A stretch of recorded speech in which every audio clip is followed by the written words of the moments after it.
Imagine a chilling scene, the air filled with the scent of cold steel and burning wood. The Vikings, ferocious warriors from the north, stand tall, their breaths fogging in the freezing air. Each one holds a sword, not just a weapon, but a decorative piece, gleaming with intricate designs.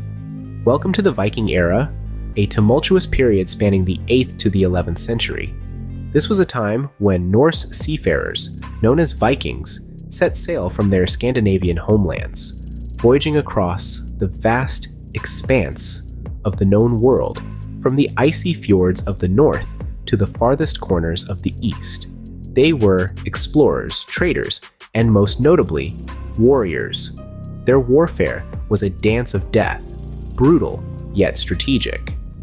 Clad in their chainmail and helms, they marched into battle, their fearsome reputation preceding them. The clash of steel on steel echoed through the battlefield, a grim symphony of war, and in the hands of these warriors, the sword was more than a tool of death. It was an extension of the Viking himself.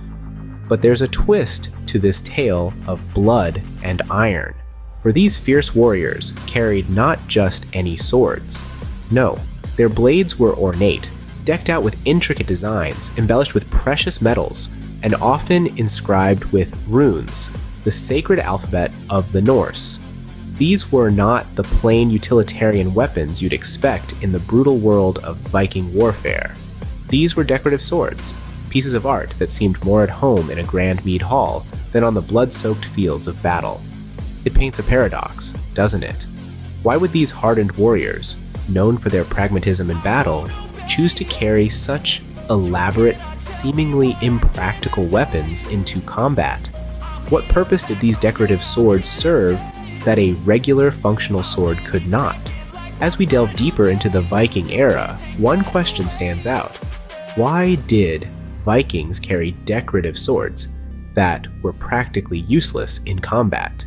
In the harsh world of Vikings, where survival was the ultimate goal, carrying decorative swords seems like an eccentricity. But was it really? In a world where the strong thrived and the weak perished, the Vikings were known for their prowess in combat. Their weapons were tools of survival, each designed with a specific purpose. However, amongst these practical weapons, one finds the anomaly of decorative swords. These swords, often ornate and beautifully crafted, were not made for the battlefield. Their edges were often blunt, their balance skewed, and their weight impractical for combat. Yet, they were carried with pride, cherished, and often passed down through generations. Why? These swords were more than just weapons. They were symbols of status, wealth, and power. Much like a king's crown or a noble's signet ring, the decorative swords of the Vikings were a visible sign of their owner's position within society. The more intricate the sword, the higher the status of its bearer. They were a mark of honor, a testament to the owner's victories and achievements. But these swords were not just symbols of status. They were also family heirlooms, carrying the stories and histories of their owners within their ornate designs. Each sword was unique, its decorations telling a story, its design reflecting the personality of its owner. They were a tangible connection to the past, a link to the ancestors, a bridge between generations. These swords were so revered that they were often buried with their owners. In the Viking culture, death was not the end, but a journey to the next world. The swords, thus, accompanied their owners into the afterlife, signifying their importance, their value, and their role in the Viking culture.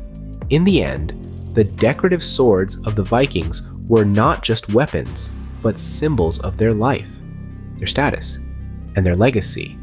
In their world, these swords were not useless, but priceless.